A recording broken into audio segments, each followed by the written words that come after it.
Alright, I've made a little more progress on the BMW. I've got the headlight trims put back in.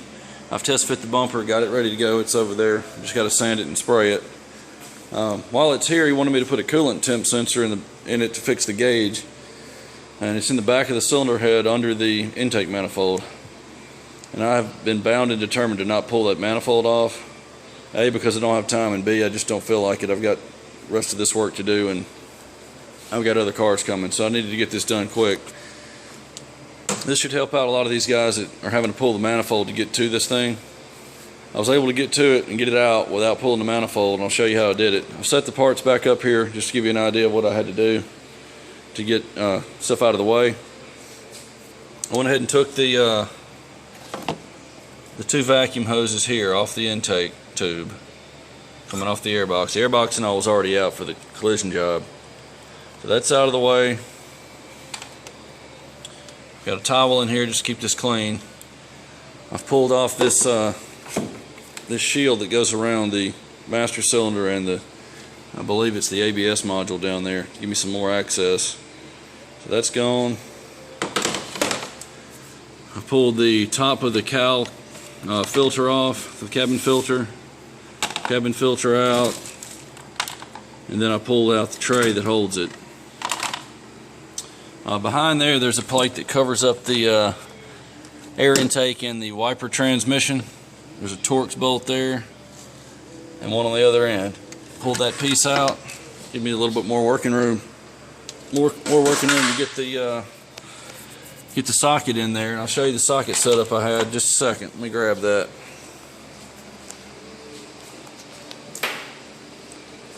Alright. I've got a 7/8 12-point half-inch drive socket. I'm gonna go get something to measure that with. Be right back.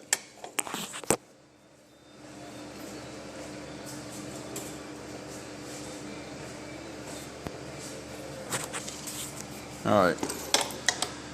It's about 0.8 of an inch deep on the inside, but the whole socket is 1.488 inches long, roughly 1.488. I've got a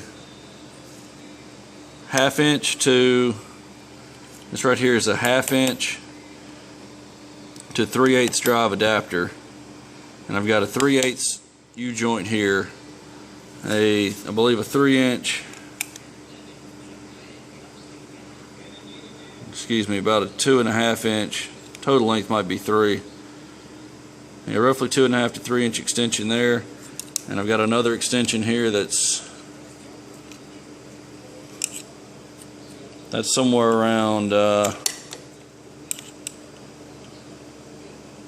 5.5 inches, probably a 6-inch extension total length, and a 3/8 drive ratchet.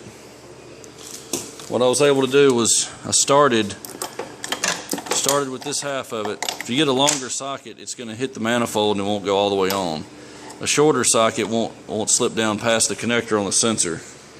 Let me grab the sensor. Alright, here's the sensor that came out. It's got to go in that far to be able to grab it, and that's just enough before it bottoms out where the connector is. It's barely enough to grab it. So I dropped this down just by feel. I unplugged it. I dropped this down, got this to fit directly onto the sensor, ran it out at this angle right here, and once it was fitted to the sensor, I held it with my left hand and I added this to it right here. So that entire setup, I set that entire setup in here like this, and taking this panel out right here gave me all this room. So I attached this extension here to the setup that would already be on the sensor and just snapped it loose. And after you snap it loose, just, you know, 1/8 of a turn or so, you can just screw it out by hand.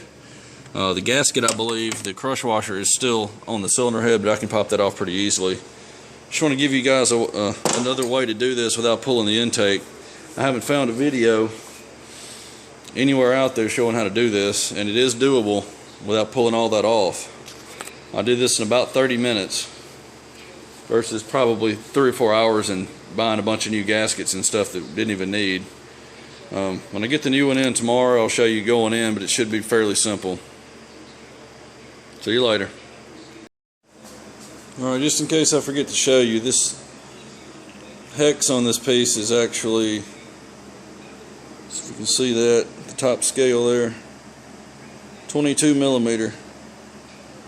Would also help to take, and you can see where the socket did it, take a file and file the corners off of the new one just enough so the socket can get a little further down.